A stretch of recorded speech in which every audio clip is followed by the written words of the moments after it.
काल आमच्या किटीपाटीमध्ये मैत्रिणी विचारत होत्या, फर्निचरसाठी तुझा चॉईस समर्थ फर्निचरच का? कारण समर्थ फर्निचरमधील 70% फर्निचर हे त्यांच्याच वर्कशॉपमध्ये बनवलं जातं आणि म्हणूनच समर्थमधील फर्निचर हे मजबूत आणि लॉंग लाईफ आहे आणि किंमत मार्केटपेक्षा reasonable. Samarth furniture and mall, Gulewadi, Sangamner, Kolhar गोटी हायवे, सुगाव बुद्रुक, तालुका अकोले, जिल्हा अहमदनगर. वाचन संस्कृतीचा ऱ्हास होत चालल्यामुळं आणि मोबाईलच्या अविरत जास्त वापरामुळं सर्वांचंच वाचनाकडे दुर्लक्ष होत आहे. त्यामुळं पुन्हा सर्वांना वाचनाची आवड निर्माण करण्यासाठी उमेद वाचनालयाची सुरुवात वाचनालयाचे संस्थापक शिक्षण विस्तार अधिकारी शंकर गाडेकर यांच्या विचारातून झाली आहे. त्या वाचनालयालाच वर्ष पूर्ण झाल्यामुळं शिक्षणतज्ज्ञ आणि साहित्यिक संदीप वाकचौरे तसेच मान्यवरांच्या हस्ते केक कापून वर्धापन दिन साजरा झाला.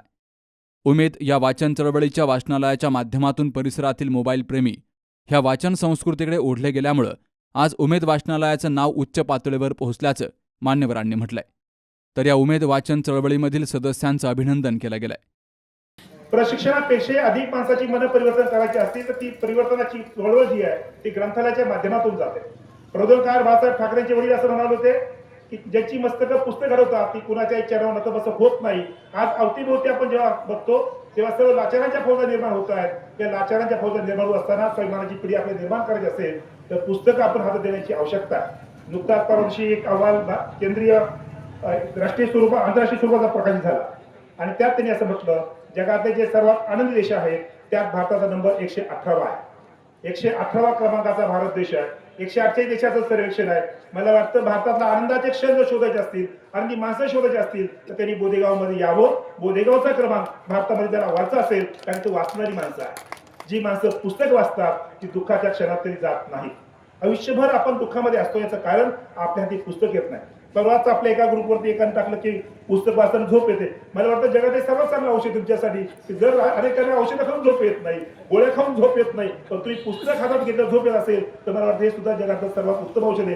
काही दिवस झोप येईल, नंतर झोपेलच असं वाटेल कारण आपण असं झोपतो तर 4 ओळी तरी वाचाव्यात. 4 ओळी आपल्या आयुष्यात उद्धार करतील. एक ओळ सुद्धा आयुष्याचं परिवर्तन घडू शकते.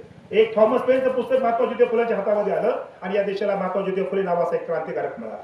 एक पुस्तक काय करू शकतं, एक गोष्ट काय करू शकतं. मोहनदास करमचंद गांधी नावाच्या माणसाच्या आयुष्यामध्ये फक्त एक गोष्ट आली आणि एका गोष्टीने सत्याची वाट सापडली आणि आयुष्यभरानुसार सत्याचा प्रवास सुरू करतो. एक गोष्ट काय करते, एक पुस्तक काय करते, हे अनेकांच्या आयुष्याच्या परिवर्तनाच्या गोष्टी आहेत. या देशाला अर्थव्यवस्थेची राज्यघटना देणारा एक विचारवंत देऊ शकतो. एक पुस्तक या देशाला धोरण देणारा बाबासाहेब आंबेडकर देऊ शकतो. बाबासाहेब आंबेडकरांचे वडील अत्यंत विद्वान होते. खरं तर प्राथमिक शिक्षकांनी मोहीम चालवलेली आहे. प्राथमिक शिक्षक काय करू शकतो हे इतिहासाच्या पानापानातून जर बघितलं तर मला असं वाटतं की आपण शिक्षक असल्याचा अभिमान बाळगण्याची आवश्यकता आहे. वि. स. खांडेकरांसारखा प्राईज मिळवणारा साहित्यामधला हा प्राथमिक शिक्षक होता. आंतरराष्ट्रीय कीर्तीच्या चळवळीमध्ये मातृहृदयाने काम करणारे साने गुरुजी हे प्राथमिक शिक्षक होते आणि अनेकांना चिंता वाटावी शिक्षक असं दुःख असताना लोक असंही नव्हतात अरे प्राथमिक शिक्षक आहे. प्राथमिक शिक्षक हे जगाचे आधारस्तंभ आहे.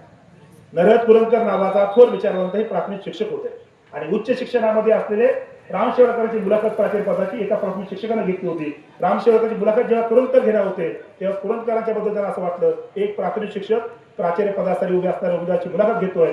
पण मुलाखत झाल्यानंतर असं म्हणाले आजपर्यंत साऱ्या प्रवासामध्ये असा मुलाखत घेणारा माणूस मी पाहिला नाही. प्राथमिक शिक्षकाने ठरवलंच तो जगाचं परिवर्तन करू शकतो. ती परिवर्तनाची पहिली पाऊल आज या ठिकाणी पडले. पहिलं पाऊल खूप महत्वाचं असतं. उमेद वाचनालयाच्या वर्धापन दिनानिमित्तानं शेवगाव तालुक्याच्या बालमटाकळी येथील बालंबिका देवी मंदिरात रांगोळी स्पर्धेच्या माध्यमातून वाचन संस्कृती घराघरापर्यंत पोहोचवण्याचा उद्देश होता. तर या स्पर्धेतील विजेत्यांना मान्यवरांच्या हस्ते बक्षीस वितरण केलं गेलं. यावेळी शिक्षणतज्ज्ञ आणि साहित्यिक संदीप वाकचौरे, प्रसिद्ध कवी गवाजी बळीत, सी न्यूज मराठी चॅनलचे संपादक गोरक्षनाथ मदने, श्रीधर मुरकुटे, सरपंच डॉक्टर राम बामदळे, लहुराव भवर, तुषार वैद्य, विलास लवांडे, साहित्यिक शिवराज सगळे, साहित्यिक आदिनाथ दहिफळे यांसह ग्रामस्थ मोठ्या संख्येनं हजर होते. Jayprakash Bagade, C news Marathi, Shevgaon. Doctor Pawase अर्धांगवायू पुनर्वसन आणि निसर्गोपचार केंद्र. निसर्गरम्य आणि प्रदूषणमुक्त वातावरणात 20 कॉटचे उत्तम मशिनरी आणि सर्व सुविधा उपलब्ध असलेले सुसज्ज निसर्गोपचार केंद्र. अर्धांगवायू, मान, पाठ, कंबर आणि सांधेदुखी, हातापायांना मुंग्या येणं, टाचदुखी, चेहऱ्याचा पॅरालिसिस, ॲक्युपंक्चर, फिजिओथेरपी, जलचिकित्सा, बाष्पचिकित्सा, योग चिकित्सा, मालिश चिकित्सा, चुंबक चिकित्सा, आहार चिकित्सा आणि माती चिकित्सा.